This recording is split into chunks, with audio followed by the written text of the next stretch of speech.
All right, yo, can you hear me? I can hear you. All right, Yeah, go ahead. yeah. Can you hear? Oh, yeah. Chicken, yeah. Yeah, you tune in. You know what I'm saying? If you ain't tuned in, you ain't gonna be able to hear this. And if you can't hear this, then shit, you ain't where you supposed to be at, my baby. You know what I'm talking about? What up? What up? What up? I appreciate y'all checking me out as usual.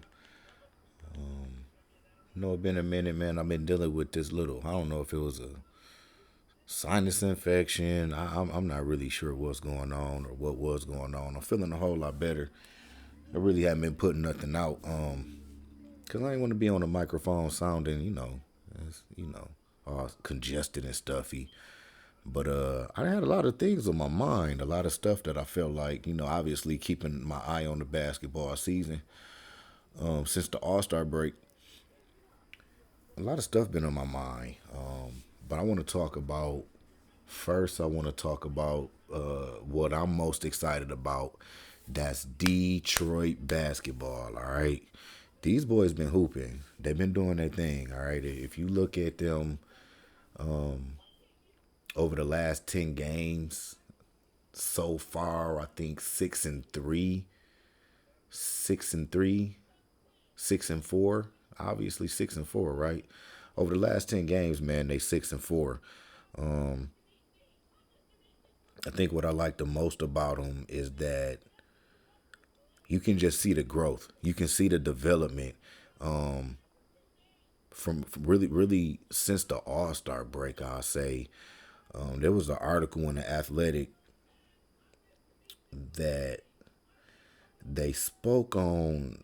I guess the Pistons went on a 8 game losing streak, right? And on Valentine's Day they played the Washington Wizards in Washington, and one of the things, I mean, they got blew out, but that made 8 in a row, and Dwayne Casey held kind of this team meeting where he allowed everybody to get everything out on the floor, kind of get some clarity about what's going on um, with them, their roles on the team, and you know just kind of give players a chance to voice their opinions out in that locker room, get everything out on the floor, so that it's no tension, no communication. Because that's one thing that I did have noticed about the Pistons. Like even throughout the whole season, you could kind of see, Jeremy Grant. Jeremy Grant was kind of the leader of the team, and then it's kind of like a him and the Sadiq Bey type of thing because Sadiq Bey has been there. All right.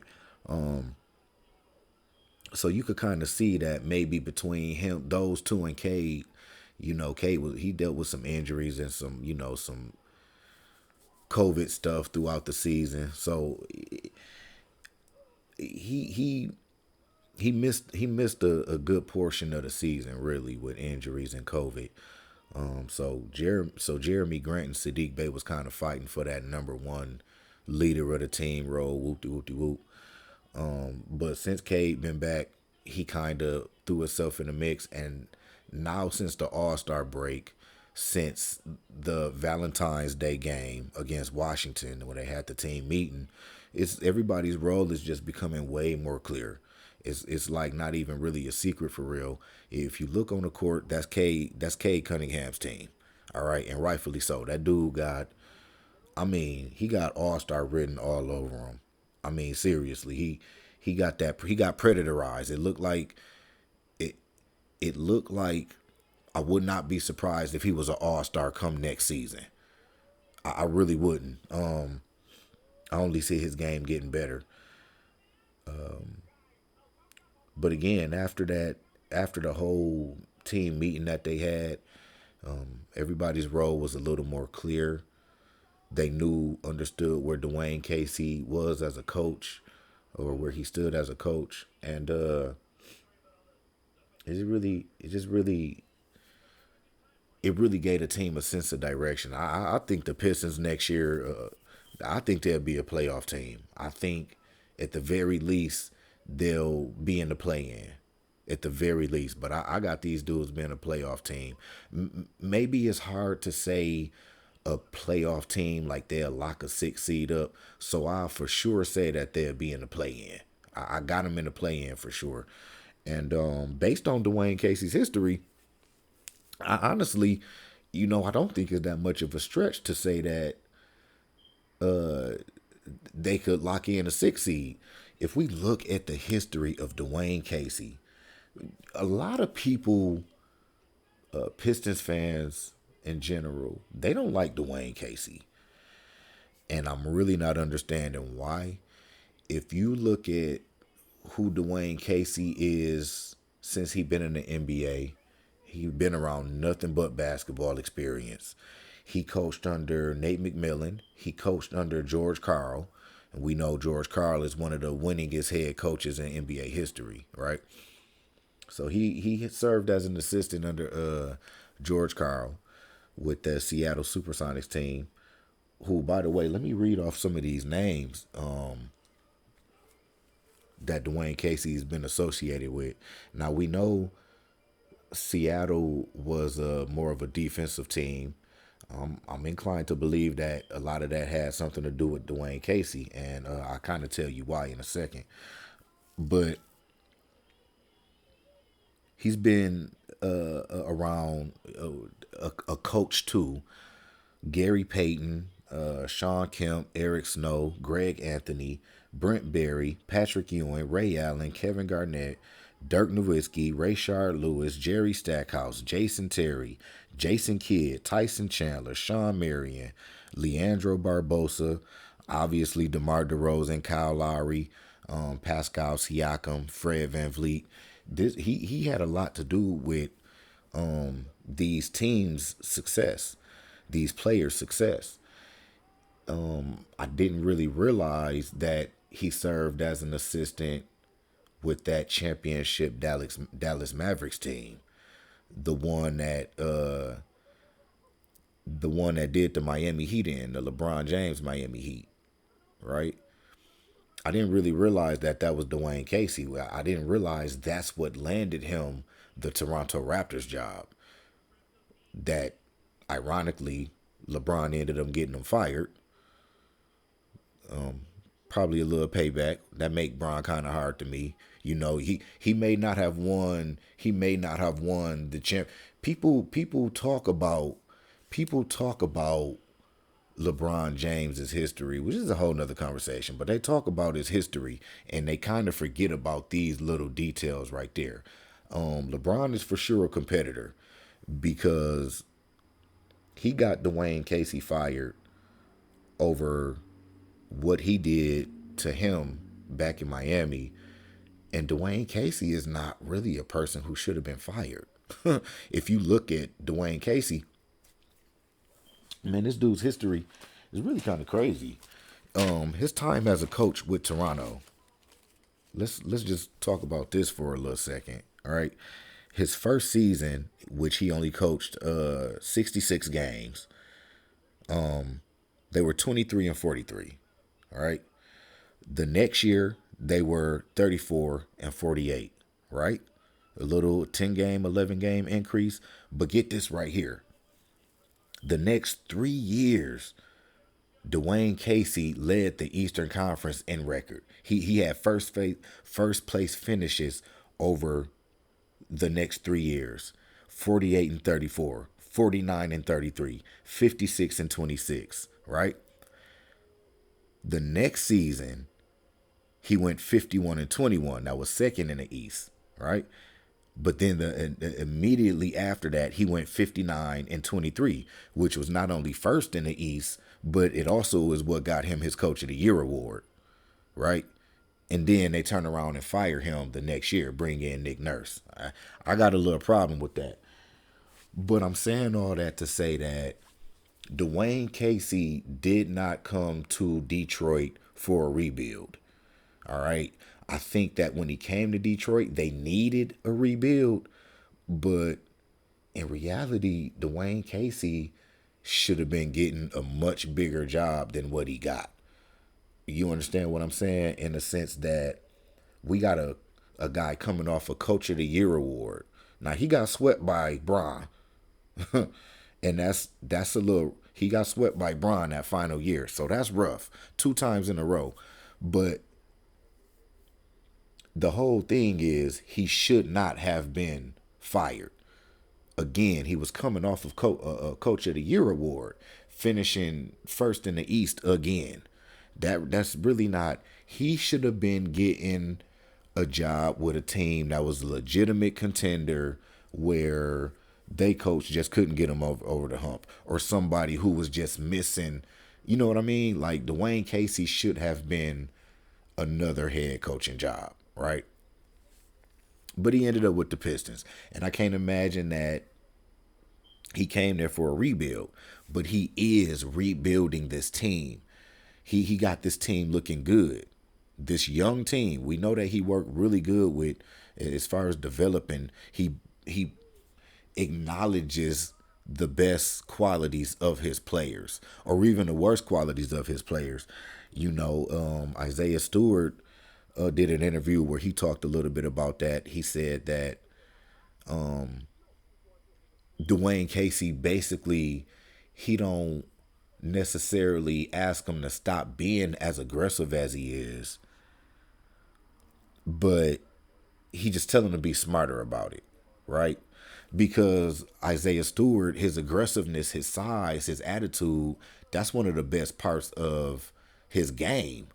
And it actually brings a toughness to the Pistons, right? So Dwayne Casey just like be smarter about it. So he is a guy who knows how to get the best out of his players, right? Very relatable coach.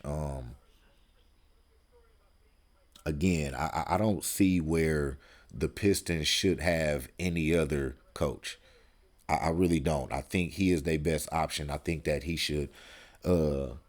He a free agent. I think in 2023 is his last season with the Pistons. So we better hope that he don't decide he want to go coach the Knicks or something. The Knicks offer him a job. You know what I mean? Let's just pray that Dwayne Casey stick around a little bit longer. All right, because I think he's doing a really good job with that team.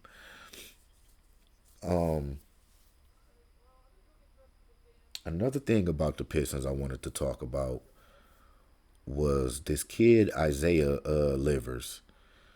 Isaiah Livers is I think we'll be saying this guy name a little more often too. When I watch him on the court, he got everything. The kid out of Michigan. I don't really keep up with college, but the kid out of Michigan, and he pretty good, man. He can shoot it. 35% 3-point shooter this year, so that's pretty good. Really impressed with his defensive communication.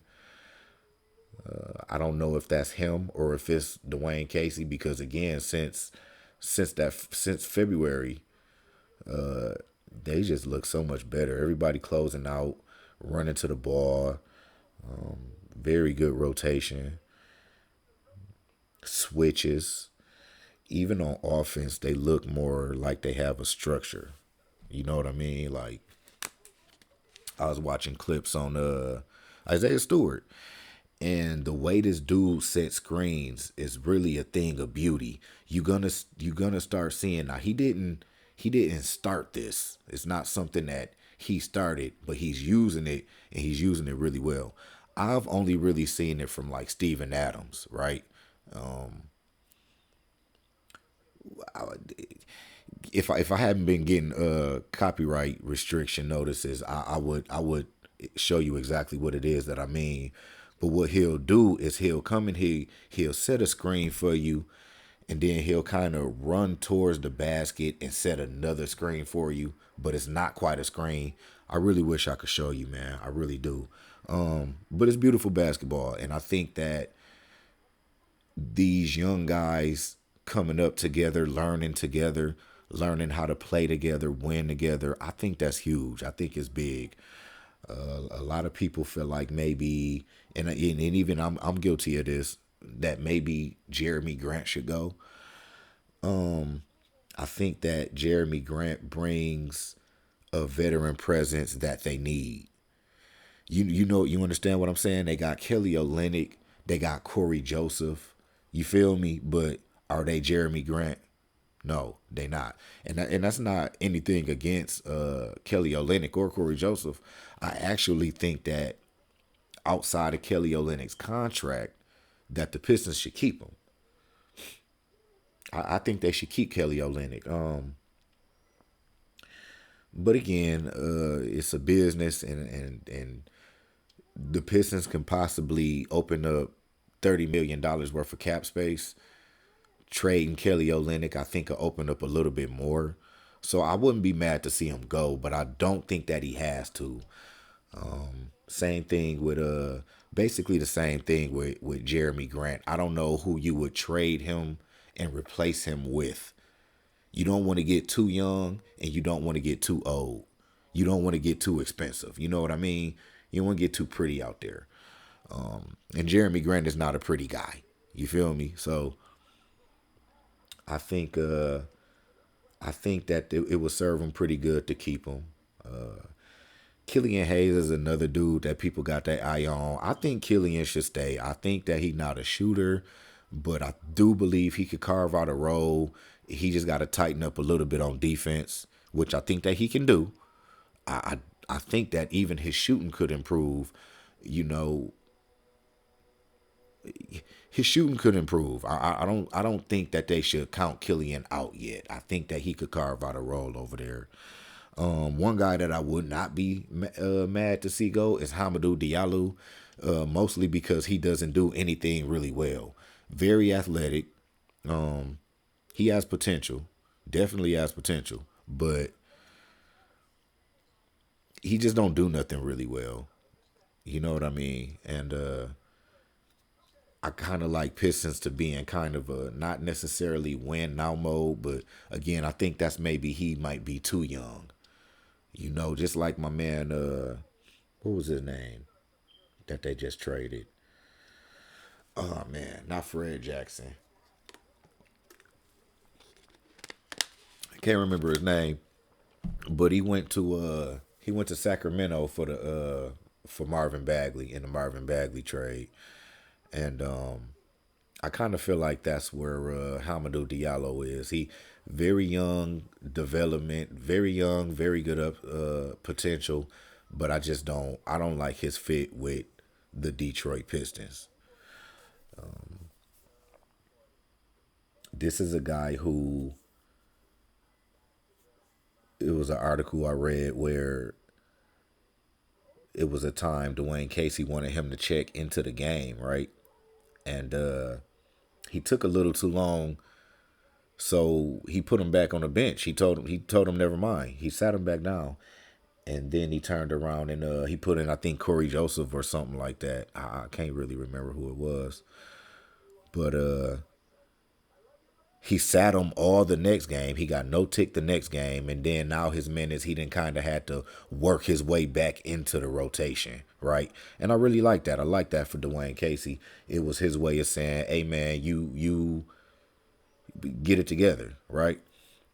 So Hamidou Diallo, I wouldn't be mad to see him go. Interesting is the Marvin Bagley experience. That's what's really the most interesting to me about the Pistons right now. First off, let me say that I believe in size as far as my big men go. I think that power forward should be at least 6'10". I think that a center should be 7 feet tall, 6'11", 7 feet tall. Now, in Marvin Bagley's case, he has good size for. I mean, you would think that he would be a power forward, but his skill set is that of a center. So in the positionless NBA, he's a pretty good center. He's a really good center, but he's not a rim protector, and I believe that's what the Pistons need. I believe that Troy Weaver thinks the same thing. He put in a call to the New York Knicks for Mitchell Robinson. They wanted Isaiah Stewart.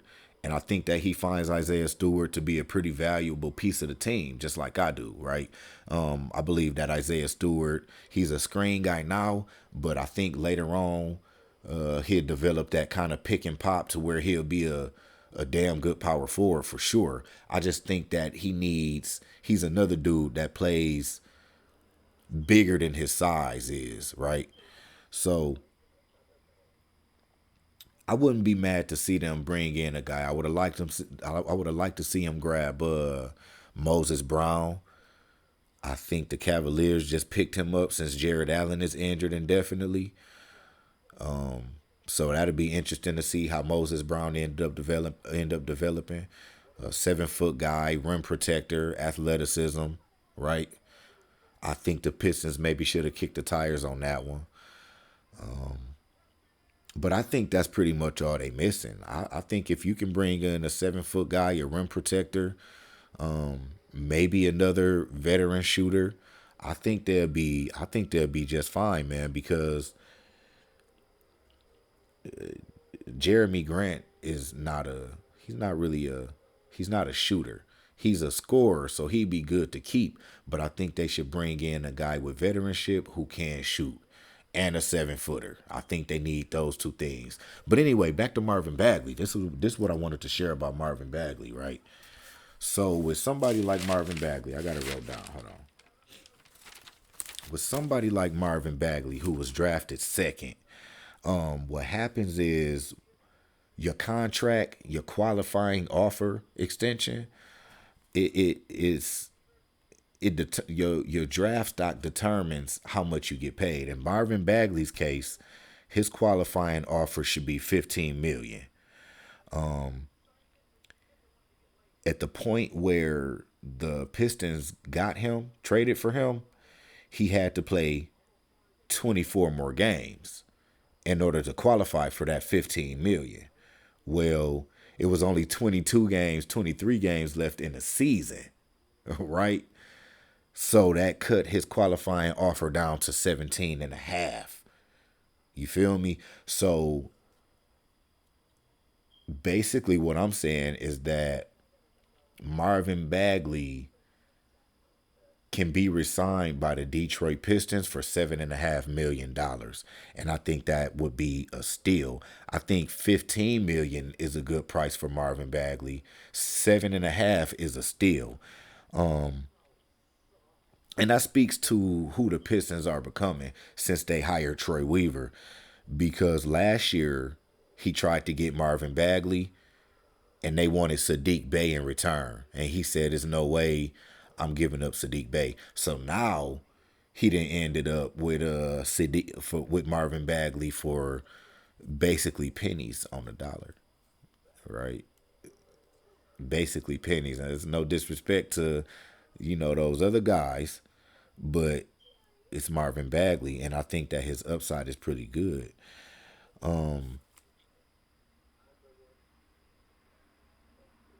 I don't know. That's just the interesting thing to me about the Pistons. Mostly the Marvin Bagley experiment. Overall, I'm really, really excited though to see the direction of the team. I really believe that they'll be a playoff team next year. I'm putting that on wax. So clearly I believe it, right? I got the Pistons being a playoff team. I'm gonna go out on a limb and say that Cade Cunningham will be an All Star next year. I'm gonna go out on a limb and say that. I would not be surprised, honestly, to see him come and steal Rookie of the Year. I would not be surprised to see him come and steal the Rookie of the Year award. I really wouldn't, because, well, I'll just say that I wouldn't be surprised to see him come in and steal that Rookie of the Year award. And listen, there've been rookies playing really good this year. Franz Wagner, Josh Giddey been doing really good. Evan Mobley over there in Cleveland, that's probably who they'll end up giving it to. But don't be surprised if Cade Cunningham come in here and steal that Rookie of the Year award. You know, that's just my 10 cents. You feel me? I'll get on y'all another time. Peace.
Yeah, when he went over to Orlando, he didn't really have a lot of success with that team, and he was kind of brought in,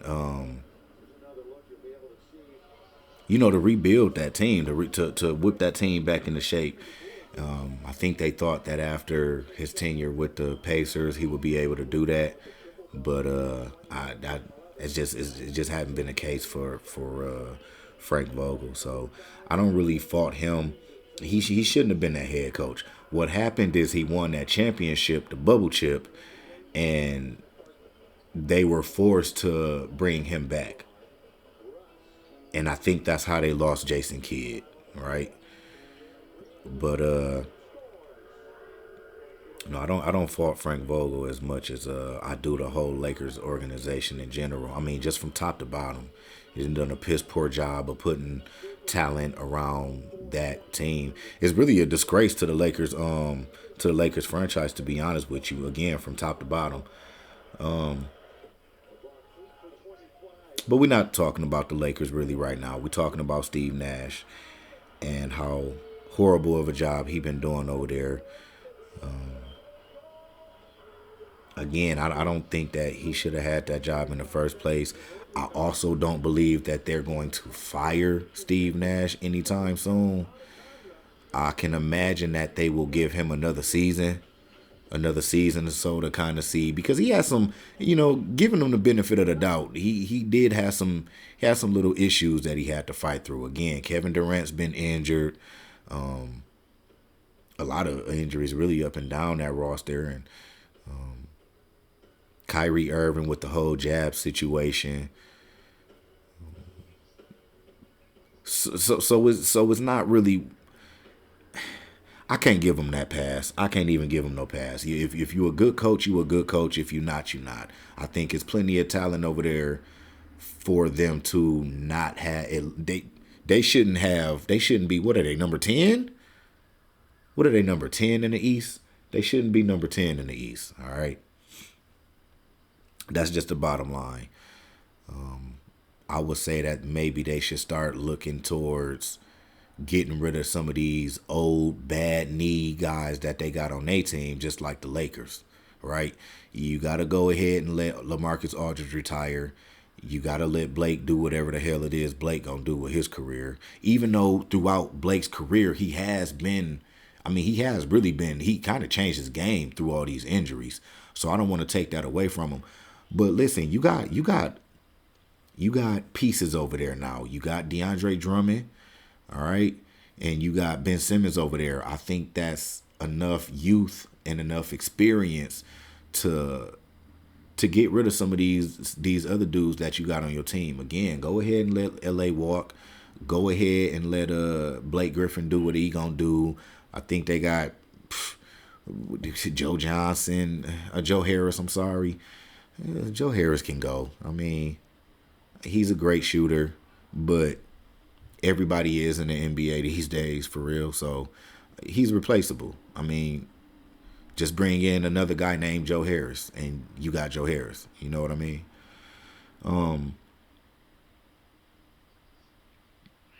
I think they just need to maybe try to get, maybe try to see if they can get a couple more wings over there. Couple of younger players who can score. You know what I mean? Do that make sense?